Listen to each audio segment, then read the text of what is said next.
대표적인 후진국형 의료 사고로 꼽히는 C형 간염 집단 감염이 또다시 발생했습니다. 해당 의원은 감독기관이 어떤 약품을 썼는지 알 수 없는 비급여 시술을 한 뒤 건강보험료를 부당 청구해 원인을 밝히는 데 상당한 시간이 걸릴 것으로 보입니다. 이준흠 기자입니다. 서울 동작구에 있는 한 의원입니다.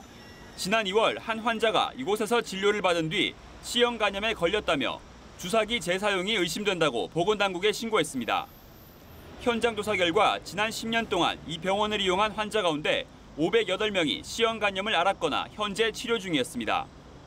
특히 2011년에서 2012년에 감염자가 눈에 띄게 집중돼 있어 질병관리본부는 이 기간에 해당 의원을 방문한 11,000여 명을 대상으로 혈액맥의 감염병인 B형 간염, 에이즈, 매독 검사를 실시할 계획입니다. 보건당국은 우선 주사기 재사용보다는 감염된 주사제 혼합액을 여러 환자에게 주사해 집단 감염이 발생했을 가능성이 큰 것으로 보고 있습니다. 하지만 이 의원이 통증 치료, 수액 주사 등 감독기관이 어떤 약품을 썼는지 알 수 없는 비급여 시술을 한 뒤 건강보험료를 부당 청구해 정확한 원인을 파악하는 데 어려움이 있다고 밝혔습니다.